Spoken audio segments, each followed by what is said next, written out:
પોરબંદરનું GIDC ફાટક અનેક લડત અને આંદોલનની ચીમકી બાદ અંતે ખુલ્લું મૂકવામાં આવ્યું છે. જોકે ફાટકને કામચલાઉ ખુલ્લું મૂકવાનો જસ લેવા પણ ભાજપના આગેવાનો દોડી જતા સ્થાનિકોમાં અનેક ચર્ચા જાગી છે. પોરબંદરના ઉદ્યોગનગર વિસ્તારની વિવિધ સોસાયટીઓમાં 40,000થી વધુ લોકો વસવાટ કરી રહ્યા છે.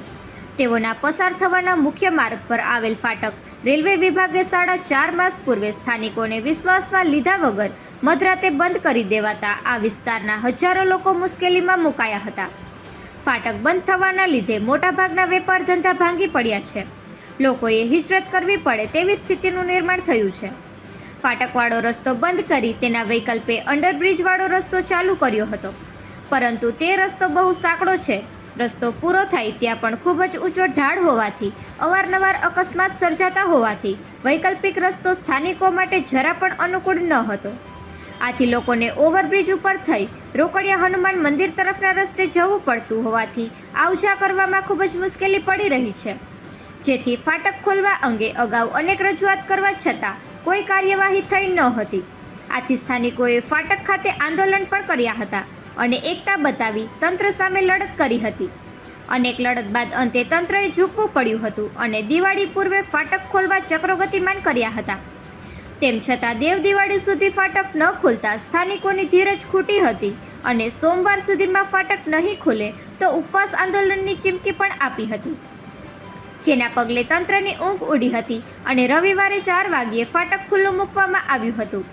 જોકે ફાટક ખોલવા માટેની 4.5 માસની લડત સમયે ક્યારેય ડોકાયા ન હતા તે સ્થાનિકોની મુશ્કેલી જાણી ન હતી તેવા ભાજપ આગેવાનો ફાટક ખોલવાનો જસ લેવા દોડી જતા સ્થાનિકોમાં આશ્ચર્ય જોવા મળ્યું હતું. સ્થાનિકોએ જણાવ્યું હતું કે અગાઉ રજૂઆત વખતે પણ આ કેન્દ્ર સરકારનો મામલો છે તેમ કહી હાથ ઊંચા કરી દેવામાં આવ્યા હતા અને હજુ પણ આ ફાટક કામ ચલાવ એટલે કે તારીખ 31/5 સુધી જ ખુલ્લું રહેશે તેવું જાણવા મળે છે. ત્યારે આ જસ કેટલો વ્યાજબી છે? જોકે ફાટક ખુલ્લું મૂકતી વખતે જિલ્લા ભાજપ પ્રમુખ ડોક્ટર ચેતનાબેને એવું જણાવ્યું હતું કે લોકોને વિશ્વાસમાં લીધા વગર ફાટક બંધ કરાયું હતું, પરંતુ ભવિષ્યમાં જ્યારે પણ બંધ કરવાનું થશે ત્યારે સ્થાનિકો સાથે ચર્ચા કરી અને તેઓને વિશ્વાસમાં લઈને પછી જ બંધ કરવામાં આવશે. અંતે લડત બાદ ફાટક ખુલી જતા સ્થાનિકોમાં ભારે ખુશી જોવા મળે છે. નિપુલ પોપટ, પોરબંદર ટાઈમ્સ.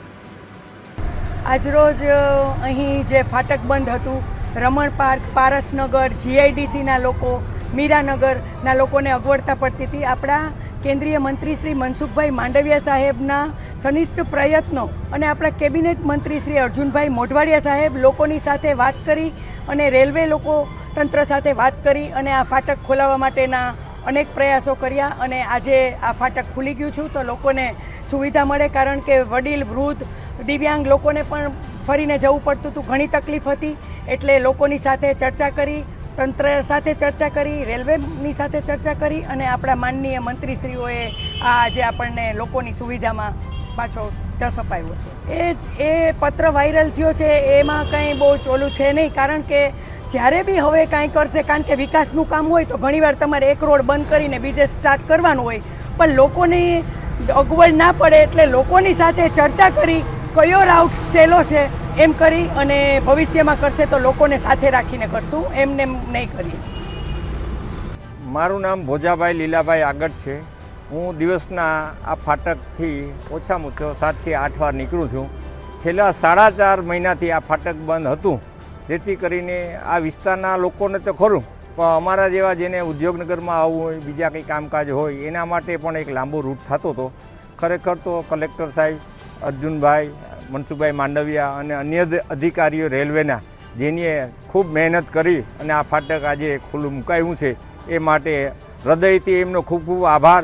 અને ભવિષ્યમાં પણ આ ફાટક પાછું બંધ થવાનું થાય એવી કે અણહાર આવે તો તાત્કાલિક એના ઉપર બંધ થયા પહેલાં એક્શન લઈને બંધ ન થાય એવી દરેક લોકોની અને આ વિસ્તારના માણસોની માગણી છે. અને આ વિષય ઉપર ખાસ ગૌર કરજો જેથી કરીને અગવડતા ન થાય અને પાછું લોક આંદોલન ન કરવું પડે એવી ખાસ વિનંતી.